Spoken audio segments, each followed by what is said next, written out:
let us introduce ourselves. I am Muhammad Lisan Musyafa as the first speaker, and then my partners. My name is Zahra Dina Saraswati, or you can call me Zara, as a second speaker. Then And my name is Keisha Aurelia as the third speaker. we are from the opposite team. Reject the motion statement that insect diversity can be used as an alternative indicators of agricultural land health. Really? Why?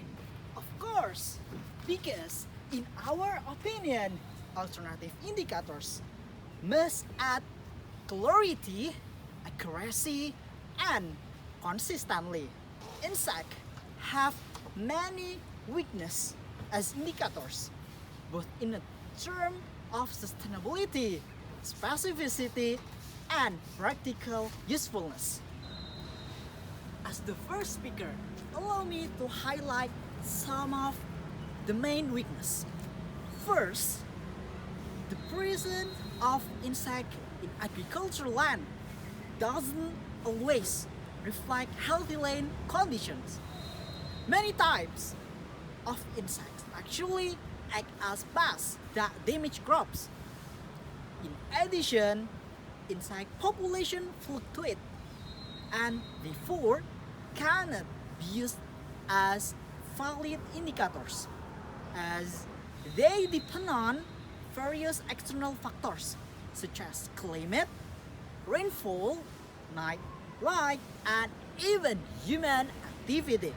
Even if a land has good and healthy ecosystem, the number of insects remain low in certain seasons, making them inconsistent as indicators. Second, it is difficult to be standard, and insect may be considered beneficial in one area, but can be passed in another area.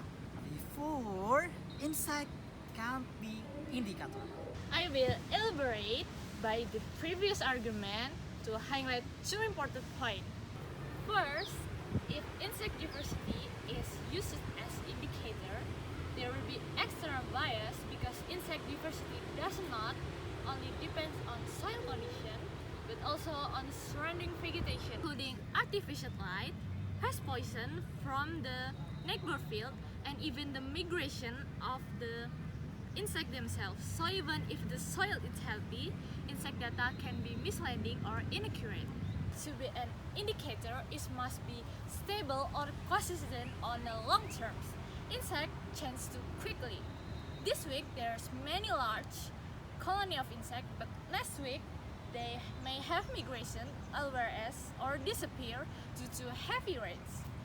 Or an example, we often encourage is that there are no insect on farm because it all has been sprayed by pesticide, even though of the soil land is so fertile. So I emphasize once again that insects are not an indicator that relies upon to assess whether a farm is healthy or no.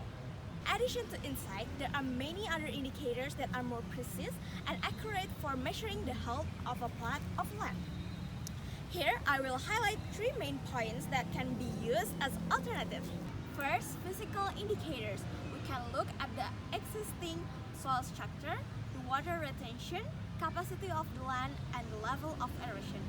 Second, chemical indicators. We can look at the pH level, organic matter, nitrogen, and phosphor. Last but not least, biological indicators such as microbes, soil worms, and soil respiration. These three indicators are clearly more specific and stable than using insects. In addition, although observing insects is relatively inexpensive and easy to do, such as visual observation, simple traps, or quick recording by farmers, the risk of adverse effect can also be worse. Misleading cheap data can lead to wrong decisions. These wrong decisions are often more costly economically, ecologically, or socially than the cost of accurate measurement from the outset. The first, because it's unrepresentative samples, quick observations are often only made in a small location or at certain times, the result of which can be very different from the overall condition of the land. Second, many insects are similar in appearance. Without special training, farmers or lay observers may misidentify or misclassify predators. Furthermore, insect population can fluctuate rapidly, sometimes within days or weeks, because they change too quickly. They are unstable and difficult to use as a long-term benchmark. A single measurement can easily be misinterpreted. Finally, the presence of certain insects doesn't necessarily indicate healthy land. For example, there are several species of insects that thrive in disturbed or unhealthy land, resulting in high insect diversity but disturbed land conditions. Sometimes we think that the more insects there are, the better the land is, but this is not true.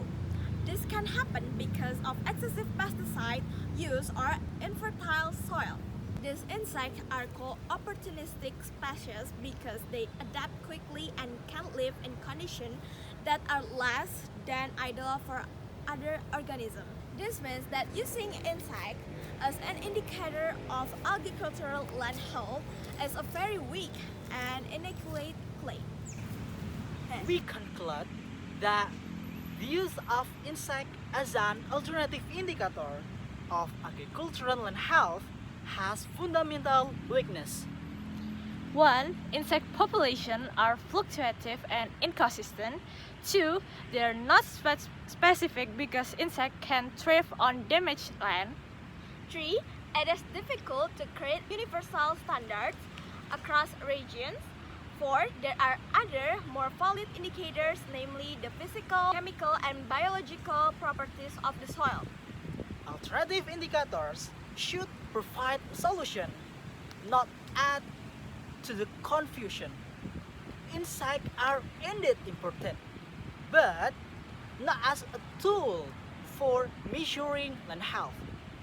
Therefore, our opposing team firmly reject this motion. And that's all for us. Thank you. Bye!